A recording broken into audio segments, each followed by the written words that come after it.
rubric for thinking about what to do or what to aim for. One of them is that winners and losers have the same goals. Everybody wants the results. Let's say you have 100 people apply for a job. You got a new job opening. Presumably, every candidate has the goal of getting the job. The goal is not the thing that determines the outcome. So the person who wins and the 99 people who lose, they have the same goals. You look at the Olympic Games. Presumably, any event, everybody who's competing has the goal of winning the Olympic medal, right? Of winning the gold. So the goal is not the thing that makes the difference. So again, winners and losers have the same goals. So if they have the same goals, they cannot be the thing that make the difference in their performance. It has to be something else. Maybe having a goal is part of it. Maybe it's necessary, but it's not sufficient for the outcome that you want. And for that, what you need is a system. You need a collection of habits that are going to make the difference and accumulate into a bigger outcome. And you say goals restrict your happiness. There's some implicit promise internally that once I get to this goal, then I'll be happy. Once I write a New York Times bestseller, then I'll feel better about it. Once I achieve this certain number on the scale, then I'll be happy with my body. Once I get to $1 million in revenue, then I'll be happy with the business. And so you're kind of constantly pushing happiness off to the next milestone and thinking that once you get there, then finally you'll be satisfied. But I think, in fact, the better way to do it is to fall in love with the process, to fall in love with the lifestyle. Then you can be happy along the way and still achieve the goals as you go, still achieve the milestones.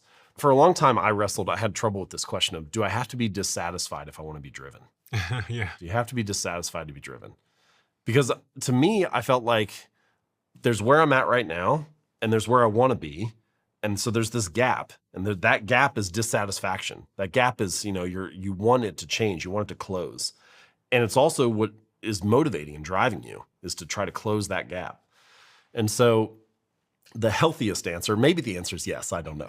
But the healthiest answer that I've come up with is, imagine like an acorn falls from a tree.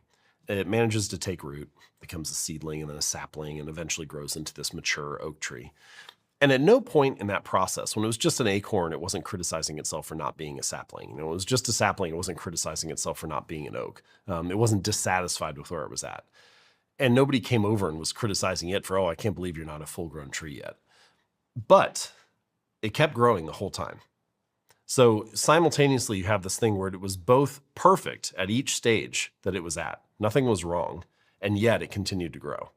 And the reason is because that's just what an oak tree does. That's what it is encoded to do. It is encoded for growth. And so when I look at myself, I think if I put myself in the right position, that's how I feel about it. I am perfectly happy with where I'm at each stage, and yet I'm encoded to grow, right? I'm encoded to keep going. And so I can both be driven and be satisfied. I can both be appreciative of the moment and still moving forward. And I think that works best when you find that thing. Sometimes we call it your strengths. Sometimes we might say it's what you're encoded to do. But when you find that thing that is well aligned for you, and if you do find that, then you can have both of those. I love that. And I think with age and maturity, I've gotten closer to being in that region where I'm well aware nothing is going to make me happier at all. Like no accomplishment, future, nothing's going to change anything. But at the same time, I'm still striving. And that does feel like a contradiction to some degree. It feels like, how can those two things be true at the same time? That you're striving for things that won't really move the needle in any way. The difference I see between like me and something in nature is that the thing in nature probably isn't comparing itself on Instagram to like everyone else. And I understand humans to be like comparison machines, kind of how we understand the value of things. Like I understand the value of the steak on a menu by the cheap steak and the most expensive one. So I think the middle one is probably right. Do you think much about comparison as a motivating or demotivating force in this picture? I think it can be very helpful, and it can also be very harmful. So it's just sort of a sense of how you use it. I tend to find it better if you compare small things. So if you compare marketing strategies or squat form or, writing style or, the first sentence of each chapter, like how do I have a good intro? If you compare tactics, then that can be really helpful for building skills and for developing your ability. If you compare big things, marriage, net worth, things like that, it's like that's just kind of a recipe for ending up unhappy. Because as the scale gets bigger, things get more vague. There's so many things involved in marriage, and so or net worth or whatever. You just see one little slice, and you are trying to compare these two big things, but you don't even know what the full picture is. Okay. And so comparison is like the teacher of skills when it's applied narrowly, but it's the thief of joy when it's applied broadly. That makes sense. Yeah.